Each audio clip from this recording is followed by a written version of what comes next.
Well, hello everyone. How are you guys doing today? So I've got some simple questions on this. Question one, how many of you use data today?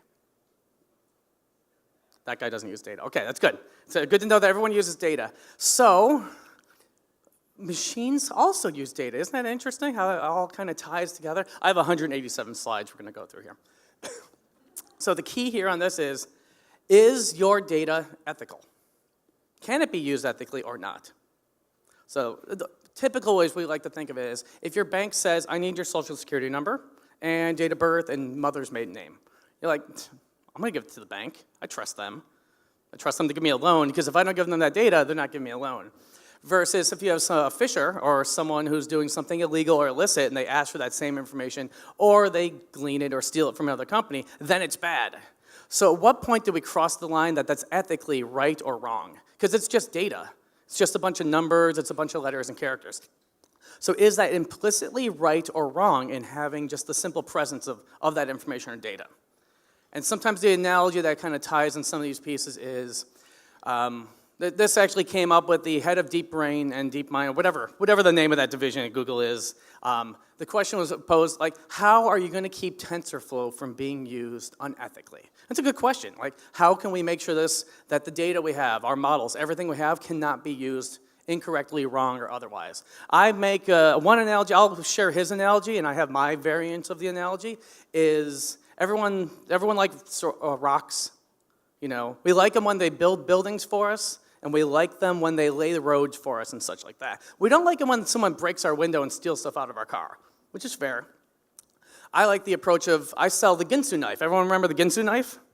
And I explicitly put a label on there that says, do not use for evil. Don't stab anybody with it. And I know that simply labeling my data with information like that is going to keep everyone safe.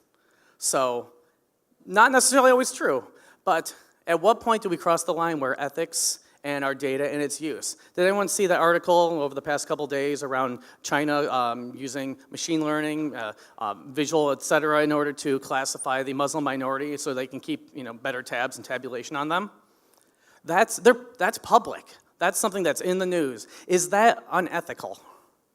Like, thoughts? That's absolutely unethical. Is the data itself bad data, depending upon how they might want to use it or how it could be used or contrived?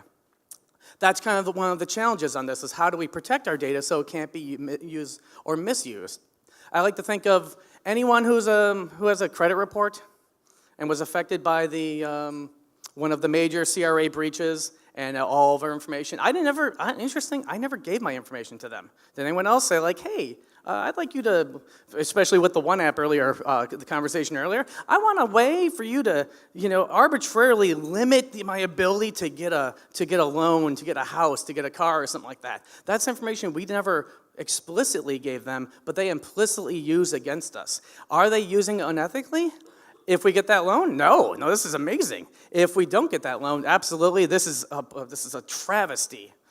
So where do we cross that threshold? And the challenge on it is, a lot of people, they want equitable and ethical treatment and utilization of the data, which is absolutely fair. That's what we all want. I like to look at it, I use my powers for good and not evil. Guess what? I can't stop someone from going and doing evil with the things that I do. But I know every night when I go to sleep, I'm using my powers so that way I'm taking care of things and trying to make sure people are better through and all those types of behaviors. You can't necessarily control how people are using your data. You can try to. You'd say, like, don't use this for bad. That's why we have GPL. Oh, TensorFlow is now made in a way that no one's able to use it in a wrong capacity, except that they download the localized copy to modify it, they download the models and all the information, and then they use that and they don't share it back out to the community, and then they go and they do amazing things with it, or absolutely terrifying things with it. So the question, basically, the kind of crux on it all is, do what you do every day. Use your powers for good and not evil, because it doesn't take much to cross that threshold, but it really comes down to your choice. I know my timing. So thank you.